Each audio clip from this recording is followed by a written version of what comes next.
कर देते हैं।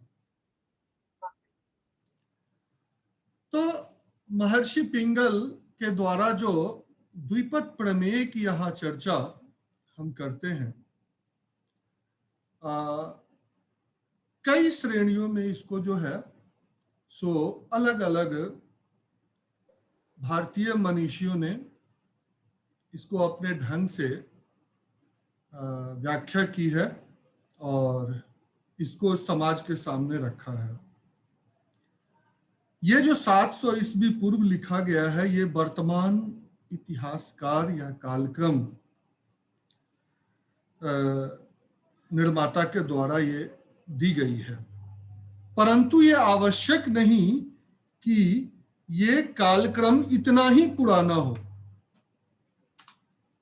इसके पीछे का जो मूल कारण ये है कि हमारे जो कालक्रम निर्माता रहे हैं वो कहीं न कहीं पाश्चात्य संस्कृति से प्रभावित रहे हैं और उन्होंने जो कालक्रम हमें दिया है, आज उन्हीं पर कई सारे प्रश्न उठाए जा रहे हैं और इसके लिए प्रमाणित शोध जो है सो आपके सामने एक छोटा सा मैंने क्लास रखा था 1-1.5 घंटे का डॉक्टर वेदवीर आर्या का। तो उनके द्वारा ये बात बताई गई कि जो कालक्रम आज हम समझते हैं, वस्तुतः हमारी जो संस्कृति है, हमारे जो विधाएं हैं, वो उससे भी कहीं ज्यादा प्राचीन है। और इसके लिए उन्होंने कई सारे तथ्य आपके सामने रखे। हम अभी तक 2-3 कालक्रम को अपने अनुसार समझते हैं, जैसे शक संवत हो गया, विक्रम संवत हो गया और ग्रेगोरियन कैलेंडर हो गया, जो अंग्रेजी हिसाब से चलता है। इन्हीं 3 को हम, लेकिन ऐसा नहीं है कि यही 3 जो है कैलेंडर हमारे उपयोग में पहले भी था। पहले अलग अलग जनपदों में अलग अलग राजाओं द्वारा जो है अलग अलग कैलेंडर्स को अपनाया गया था। जैसे राजा विक्रमादित्य जो है विक्रम संवत से हम शुरू करते हैं और महाभारत काल के बाद से इसकी जो है गणना शुरू होती है और इन सब चीजों को समझाया था डॉक्टर वेदवीर आर्या ने, काफी सारे उसके प्रमाण दे करके आपको। तो इन सब चीजों पर तो ये हम महर्षि पिंगल जो 700 ईस्वी पूर्व जो वर्तमान इसमें है, इससे थोड़ा सा आगे बढ़ते हैं और महर्षि पिंगल हुए 5वीं शताब्दी के आसपास में। वराहमिहिर हुए। वराहमिहिर का अपना एक सूर्य सिद्धांत प्रचलित है और सूर्य सिद्धांत ही वो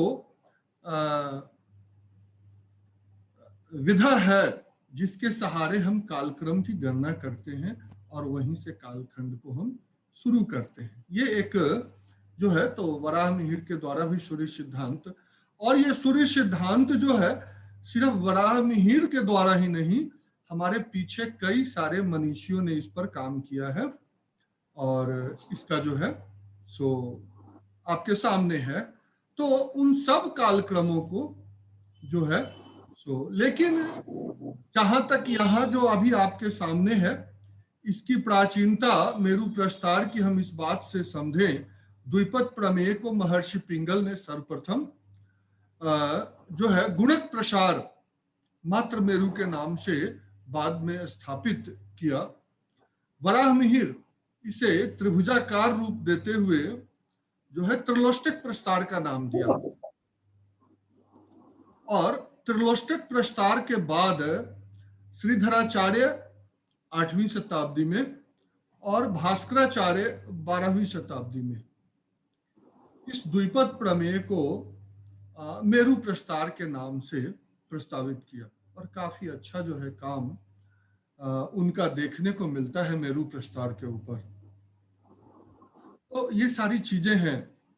अब थोड़ा सा हम मेरु प्रस्तार के विषय में हमने काफी सारी चीजों को समझा है और किया भी है। जैसा कि मेरु प्रस्तार के विषय में चीजें हैं कि उसके गुणक, प्रत्येक पद के गुणक की बातों को अगर समझने का हम प्रयास करें तो देखते हैं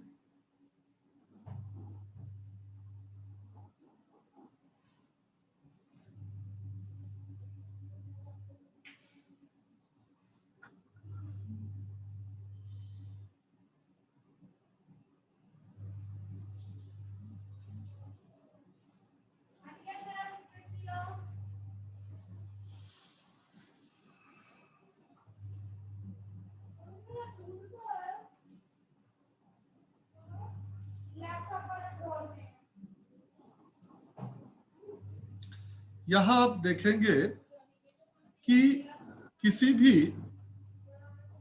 द्विपद प्रमेय जैसे a प्लस बी ले लिया जाए, उसके ऊपर पावर 0 है, तो ये पता है कि किसी भी संख्या के ऊपर पावर 0 है तो उसका गुणक 1 हो जाता है या मान 1 हो जाता है। आगे अगर पावर 1 है तो 2 पद बनते हैं और दोनों का गुणक 1 होता है। इसी प्रकार पावर 2, 3, 4, 5 जो भी है ये आपके सामने रखा गया है। हमने इसमें एक आपको तरीका सिखाया था कि इस प्रकार से गुणक जो है सो प्राप्त करने की आपके पास विधि है, जिसमें कि हम किसी भी गुणक को, जैसे 3 दिया हुआ है तो हम 4 का आराम से निकाल सकते हैं। यहां देखें, 1 ले लिया पहला गुणक, ऊपर वाले को देखिए 1 + 3 तो नीचे 4 लिख दिया, 3 + 3 नीचे 6 लिख दिया, 3 + 1 नीचे 4 लिख दिया और फिर लास्ट 1 हो।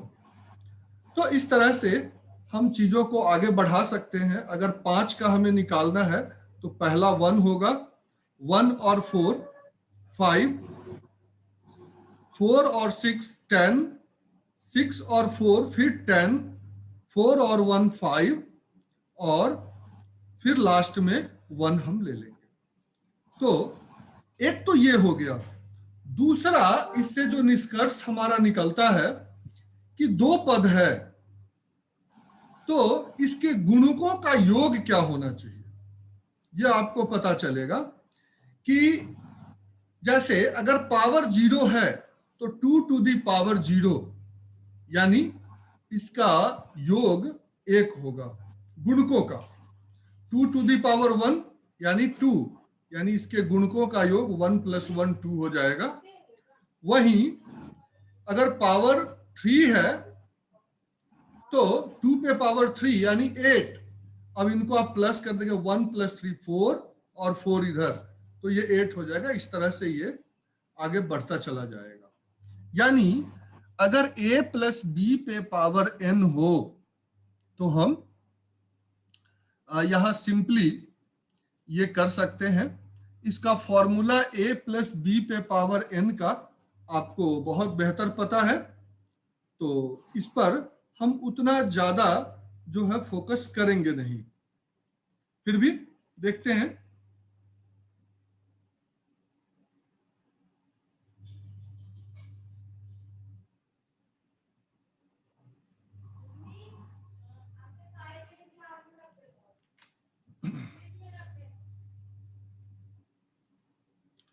सिंपली अगर चीजों को देखा जाए तो कुछ इस तरह से हम निष्कर्ष पर पहुंचते हैं।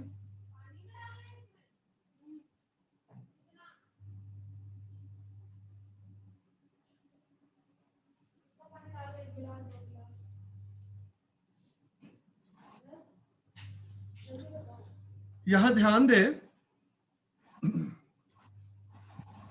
x + a पे पावर अगर n है तो n और k इक्वल टू 0 से हम शुरू करते हैं और n माइनस k तक हम पहुंचते चले जाते हैं। यानी जो भी चीजें हमारे सामने आती है उस हिसाब से अगर हम लेते हैं a प्लस बी का होल स्क्वायर अगर करते हैं तो a square plus 2ab plus b square, तो आप देखेंगे कि किस प्रकार चीजें जो है वो मैनेज होती है। सिंपली अभी थोड़ा सा हम इसको आगे बढ़ाते हैं और चर्चा करते हैं आपसे।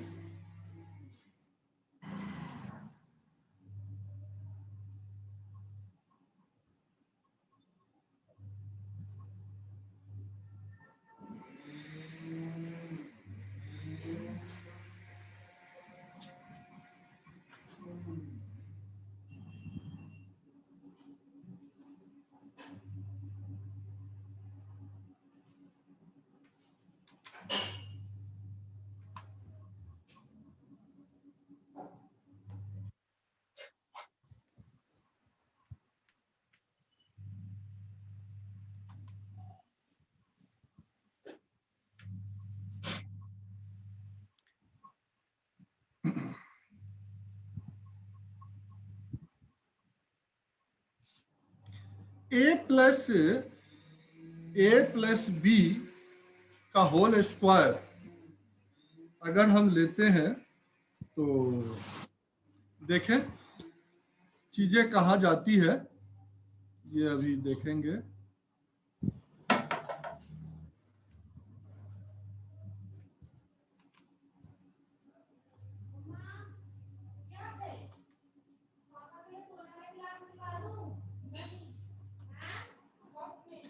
ए स्क्वायर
ए प्लस बी के होल स्क्वायर का फॉर्मूला अकॉर्डिंग टू मेरू प्रस्ताव कुछ इस तरह से बनता है, ये आपके सामने है।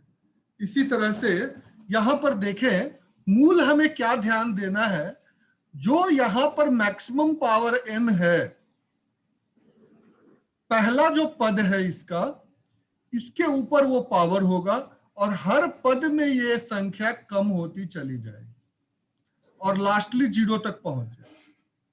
और जो दूसरा पद है वो 0 से शुरू होगा और ये n तक ट्रेवल करेगा। इस बीच के कोफिशिएंट जो होंगे वो अकॉर्डिंग टू ये रूल से लागू। इसी प्रकार अगर हम a प्लस बी पे पावर 3 को देखते हैं तो आप देखें क्या देखते हैं।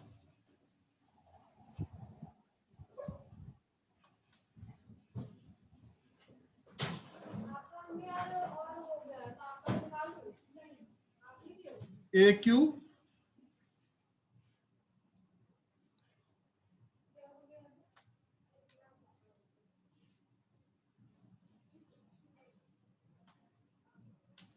Three a square B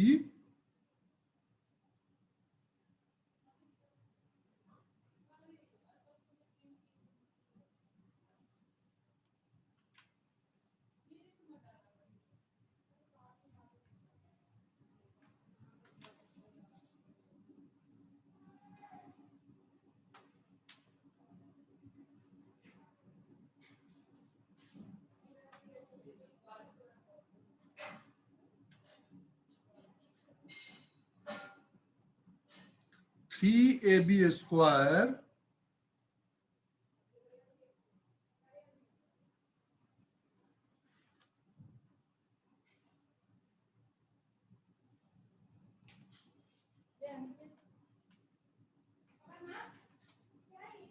plus b cube. इस तरह से a प्लस बी का होल क्यूब आप बना सकते हैं। सिमिलरली मेन यहां, अब ये तो हमारे समझ में आ गया कि अगर a प्लस बी का क्यूब बनाना है तो a का मैक्सिमम जो यहाँ पावर है वो डालेंगे और हर टर्म में ये कम होता चला जाए 0 तक, और b का पावर 0 से शुरू करेंगे और हर टर्म में ये चला जाएगा। और नंबर ऑफ टर्म्स के लिए एक फॉर्मूला आपको मैंने बताया था, एकाधिकेन पूर्वेन। एकाधिकेन पूर्वेन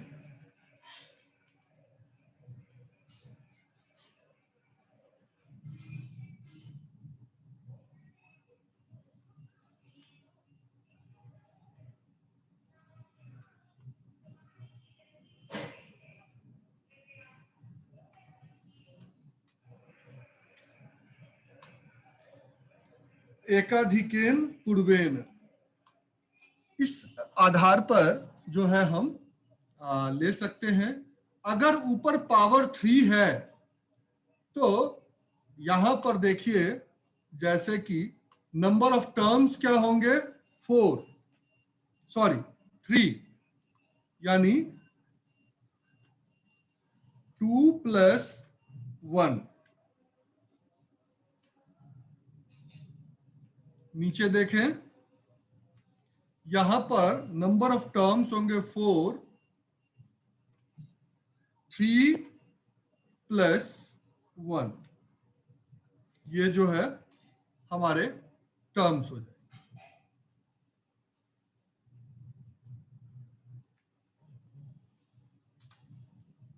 तो इस तरह से हम इसको आगे बढ़ सकते हैं। तो एकाधिकेन पूर्वेन का यूज करके नंबर ऑफ टर्म्स पता हो जाएगा और फिर अनुसार से हम जो भी फॉर्मूला बनाना चाहें हमारा बन के तैयार हो जाता है। एक तो सबसे अच्छी और बड़ी बात इसमें यही है। दूसरी बात, हम यहां चलते हैं कि ये तो हमने आपको बताया कि अलजेब्रिक फॉर्मेशन आपको मैंने बताया।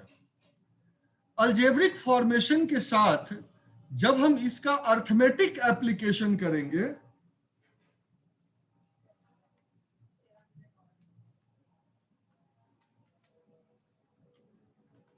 अर्थमेटिक एप्लीकेशन,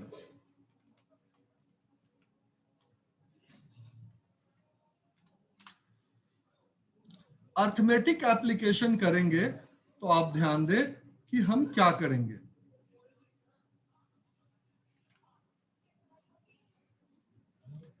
जब इसका अर्थमेटिक एप्लीकेशन होगा तो हम ये प्लस माइनस का चक्कर हटा देंगे और यहां पर स्लैश का यूज करेंगे। तो ये आपका प्लेस वैल्यू के हिसाब से एडजस्टमेंट हो जाएगा।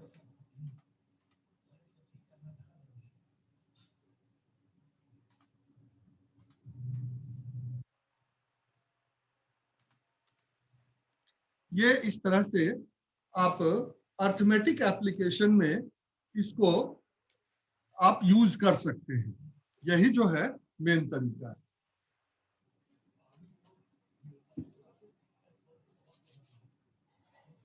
अब एक सबसे बड़ा प्रश्न आता है कि अचानक आपके सामने एक यहाँ जो समस्या आपके सामने आई कि 2 पावर का कोफिशिएंट जानने के लिए 1 का जानना जरूरी है, 3 पावर वाले का कोफिशिएंट जानने के लिए 2 पावर का कोफिशिएंट आपको पता होना चाहिए, और इजीली ये सबको पता होता है जो इस लेवल पर पहुंचते हैं। लेकिन 3 के बाद जब पावर 4 होता है तो जनरली हम इसका प्रैक्टिस नहीं करते। तो 4 का पावर हम सहारा लेकर के सॉल्व करते हैं, वो है पावर 3 का सहारा लेते हैं। इसी तरह से अगर पावर 5, 6 या 7 का हमें करना होता है तो हम कैसे करेंगे ये, और अगर 7 का निकालना है तो हमें 6 का निकालना होगा, 6 के लिए 5 का निकालना होगा, 5 के लिए 4 का निकालना हो गया, और 3 तक तो हमें पता होता है, तो यानी 3 से हमें शुरू करना पड़ेगा। तो इस प्रॉब्लम से ओवरकम करने के लिए भी एक प्रोसेस आप लोगों को हमने पिछली क्लासेस में बताया था। अभी देखते हैं, थोड़ा सा उस पर भी चर्चा करते हैं। अब आप देखें, काफी मतलब अच्छा मेथड है, और आप इसको एक बार प्रयास करके देखेंगे और ये सॉल्व हो जाएगा।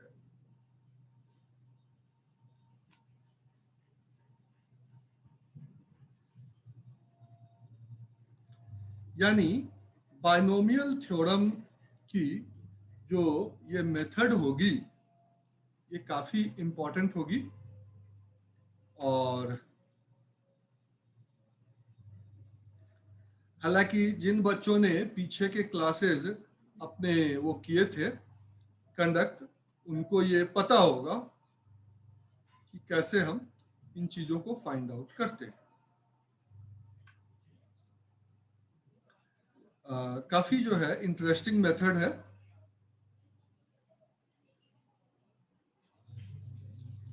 सपोज करें कि हमें a प्लस b पे पावर 5 का निकालना है। आप 6 को भी ट्राई कर सकते हैं, 7 को भी ट्राई कर सकते हैं इस पर। तो देखेंगे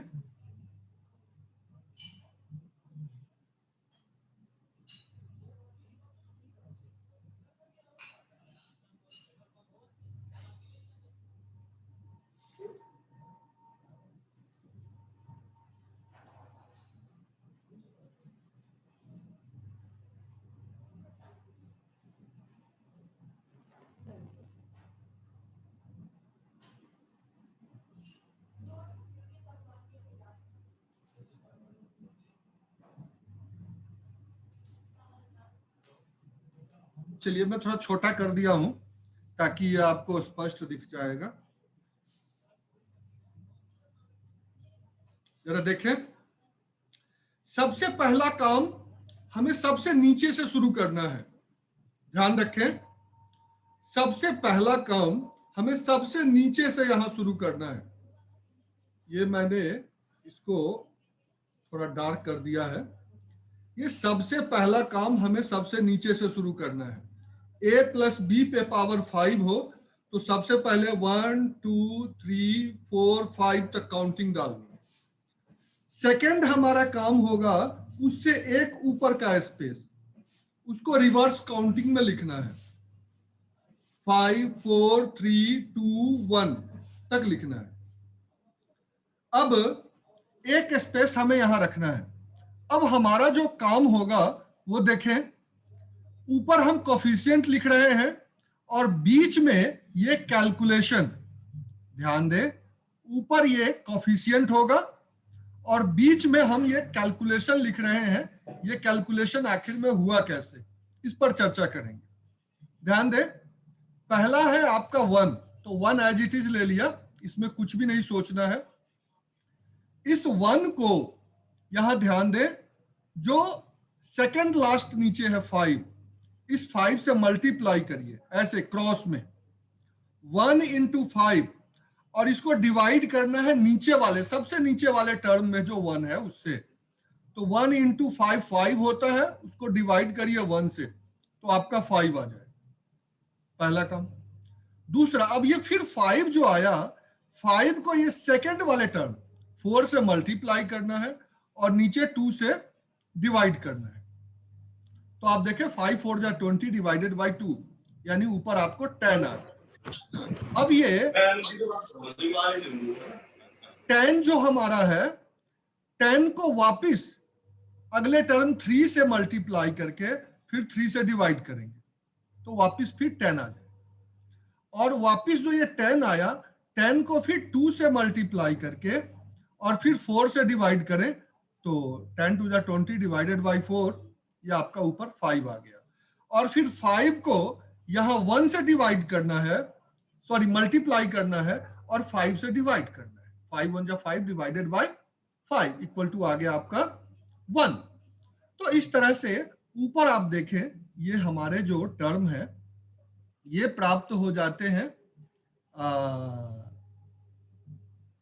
ब्लू कलर में। a प्लस बी पे पावर 5 के कितने टर्म होंगे, इसमें नंबर ऑफ टर्म्स 6 होंगे और कोफिशिएंट आपको 6 कोफिशिएंट, हर टर्म के लिए एक एक कोफिशिएंट आपको प्राप्त हो जाता है। उसके बाद का जो नंबर होगा वो डिपेंड करेगा ए और बी क्या है, इस चीज पर डिपेंड करता है। कोई प्रॉब्लम है?